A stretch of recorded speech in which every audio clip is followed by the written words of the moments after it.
हाय नमस्कार माझ्या गोडताई मैत्रिणींनो, आज मी तुम्हाला ना आंबट चोक्याच्या भाजीची रेसिपी दाखवित आहे.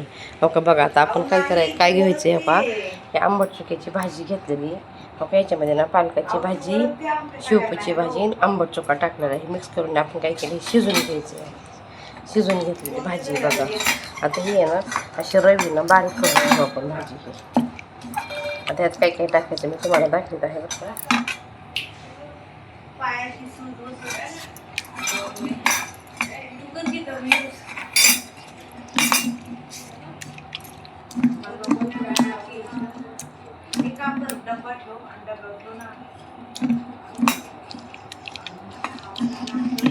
भाजी ना चांगली अशी रवीने ना बारीक करून घ्यायची आपल्याला.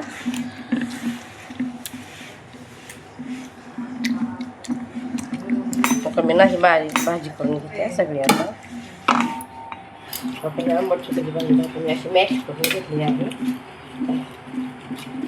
अशी मॅश करून घ्यायची. त्याच्यानंतर आपण पीठ टाकणार. काही ज्वारीचं पीठ टाकले, कोण कोणी डाळीचं पण पीठ टाकते, पण मुद्दाम मी ज्वारीचं पीठ टाकले त्यांच्यामध्ये. मॅश करून घेतली ना भाजी.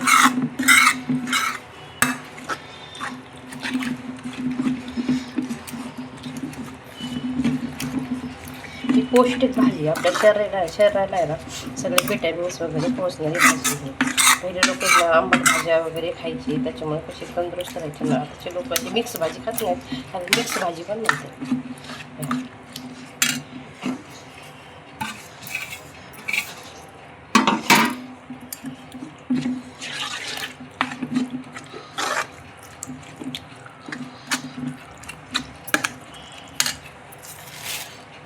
आपण काय करू, थोडं आवडतं बरं त्याला फूट टाकू, मोठा मोठा आपल्याला असं थोडंसं ना फूट टाकायचं आपल्याला, मोठा मोठा.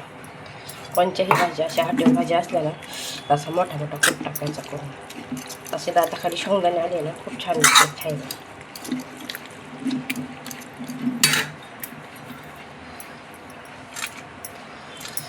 त्याच्यानंतर मी थोडीशी ना तुरीची डाळ टाकणार आहे ह्याच्यात. मला आवडते तुरीची डाळ, त्याच्यामुळे थोडीशी मी तुरीची डाळ पण टाकणार आहे ह्याच्यामध्ये.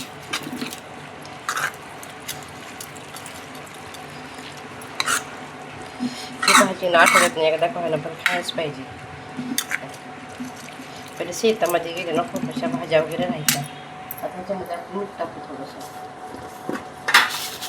आम्ही शकतो त्याला खड्याचं मीठच वापरतो, खड्याचं मीठ टाकलं.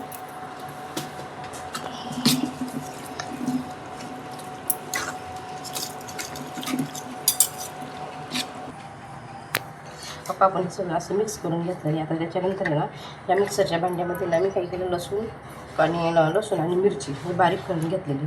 फक्त आपण कढईतनं लसूण टाकलेलं आहे फोडणीला, म्हणजे 2 पळ्या तेल टाकून.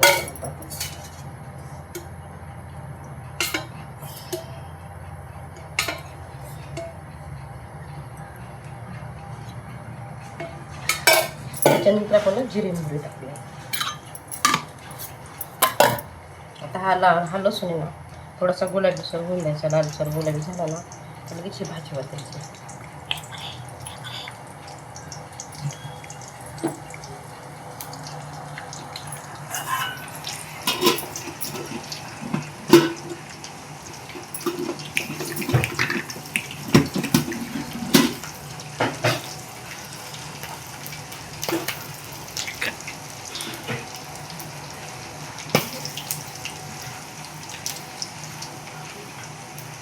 आता लसूण गुलाबी झाला का, आता आपण मिरची बारीक केली टाकली.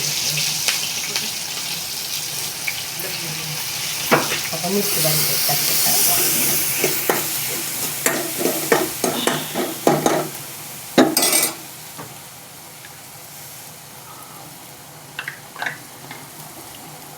लसूण पण आपला लालसर गुलाबी झालेला आहे. मिरची पण आपली पावडर दिलेली आहे.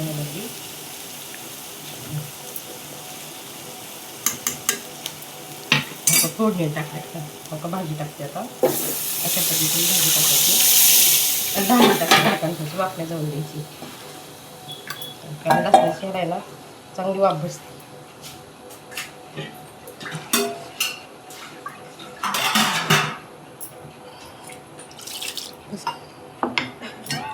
10 मिनिटं हे असंच ठेवायचं झाकून.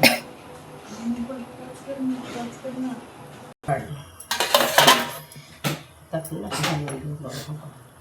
अशा पद्धतीने ही आंबट चुकीची भाजी करायची माझ्या गोड ताई मैत्रिणींना. आपण अशी भाजी बनवायची, इतकी सुंदर लागते ना, खूप छान लागते बघा. भाजीचं स्ट्रक्चर बघितलं कसं दिसते बघा, किती सुंदर वाटतं स्ट्रक्चर भाजीचं पण बघितलं बघा. याच्यासंग भाकरी करायची, चपाती वगैरे भाकरी संग खायची, खूप छान मस्त एकदम सुंदर लागते खायला.